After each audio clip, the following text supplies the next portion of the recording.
Well, an interesting experiment today. I'm in Flagstaff Gardens, and well, part of the experiment is that I'm actually using this phone camera.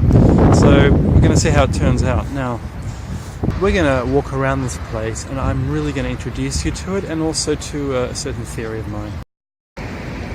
Now, it's not very well known, but Flagstaff Gardens used to be called Burial Hill. There's an old picture of Melbourne. Why was it called Burial Hill within 2 years of the foundation of Melbourne? I think it was an Aboriginal burial mound. That's my idea. I'm not sure if I'll be able to prove it. That's the old Batman's Hill right there. And this is where the first governor of Melbourne lived. He founded Melbourne. He came from Tasmania, brought his sheep, brought everything. The hill itself is up there in that direction. I hope this is going to be loud enough. It's an interesting experiment, you know, try it on the Xiaomi phone. We'll see what happens, eh? Wow, walking up Burial Hill now. Up, up, up, up, up. It sure is an interesting part of Melbourne, the western part. It's a bit lesser known, a bit lesser experienced than the east. The east has better architecture than this place. Up we go, up, up, up. Might switch to the front camera now. That's Burial Hill. It has an interesting profile. Over there, you see that little dome? That's the oldest church in Melbourne, a Georgian church. It was in the city, it's been shifted over here. Stone by stone, a long time ago. I think before 1914, it just didn't fit in the city anymore. If you go in there, there's a plaque that says Melbourne Town. That's how old it is. That flagpole there is the original flag. It's a replica of the original flagpole. There was a flag here. The earlier pole used to be raised. There was a flag which used to be raised and lowered. Now the top of this thing, I don't know if it's an ancient pyramid or not that the Aborigines used to use. It's a level plane, and it was probably leveled out because this was actually used as a magnetic observatory by a famous German astronomer who used to observe the sun. As for this thing here, this little monument, it's called the Separation Monument. Victoria separated from New South Wales in 1850.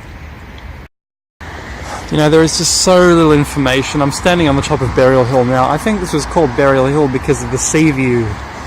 Assuming there was a sea view back then. It was certainly used to look into the bay in times in early Melbourne. What happened was that if a ship would come into harbour, a gun would be fired here on top of this hill, and people would march down to Port Melbourne to collect their mail. Now, I've seen a lot of this sort of stuff where burials are on top of hills in the Stone Age, overlooking water. So it really wouldn't surprise me if this was a hill for the Aborigines for their burials, and if there was a huge tomb up here.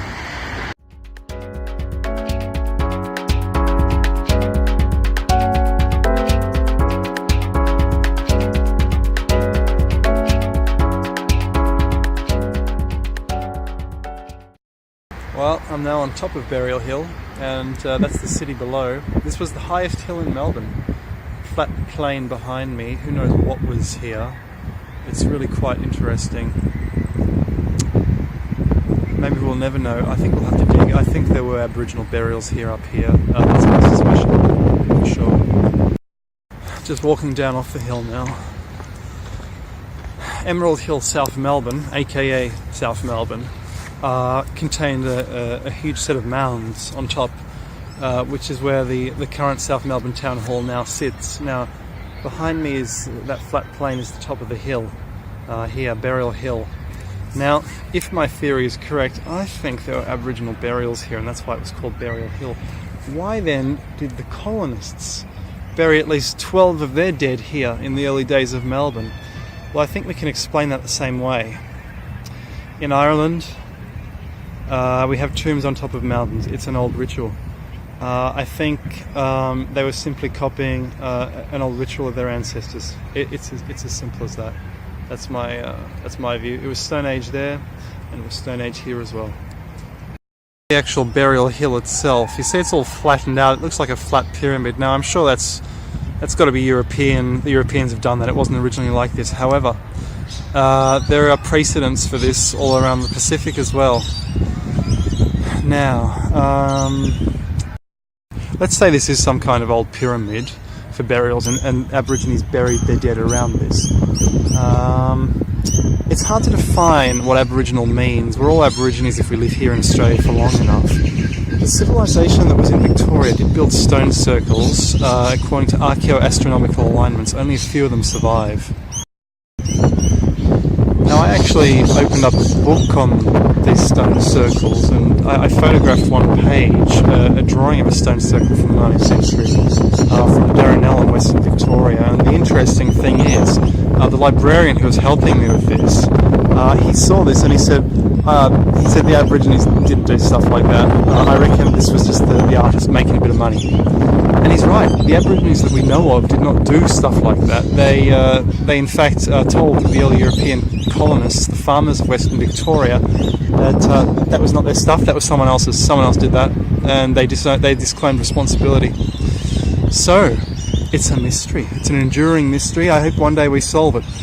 I suspect this was an Aboriginal burial ground to match the one in South Melbourne. The reason being, Melbourne was a very convenient location. There was a rock fall across the river, so they could cross the river here, and otherwise they have to walk many kilometres to get across that river. So this was a sacred place for them. I'm very sure of that. The park's really been transformed. We've got skateboarders, statue, tennis courts, sundials, very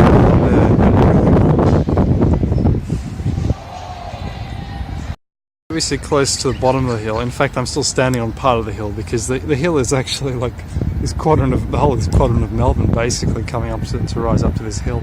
We see in front of me the lower part of the hill, and on top of that strange platform, that probably European thing. Is it based on an earlier platform? Who knows? I haven't found anything to that effect. It's just an idea. Who knows? It's archaeologists, well, they weren't very good back in the 1820s. Who knows? Who really knows? It's a speculation. Was it a burial place? I'm sure it was. One of the sad things is no one actually knows if the bodies here were in fact removed or not. There's actually conflicting views on this. There's conflicting opinions. It's really hard to say. One source actually wrote that the bodies were taken away. I was on a ghost tour here, and he said the bodies are still here. We can still walk over them. Are there older bodies here? Are there Aboriginal bodies? Bear in mind also, this place was used as a quarry for bluestone and for gravel. Apparently there were gravel pits here, and we look at the uneven undulating structure of this whole park behind me. We see something's been dug out of here for sure. So goodness knows what's been happening. Anyway, that's the end of my documentary, Huge Burial Hill. I've submitted a theory. I think it's interesting. And join me again sometime for another documentary. I'm going to keep making them and keep making them, and it's going to be awesome. We're going to have a great time. See ya.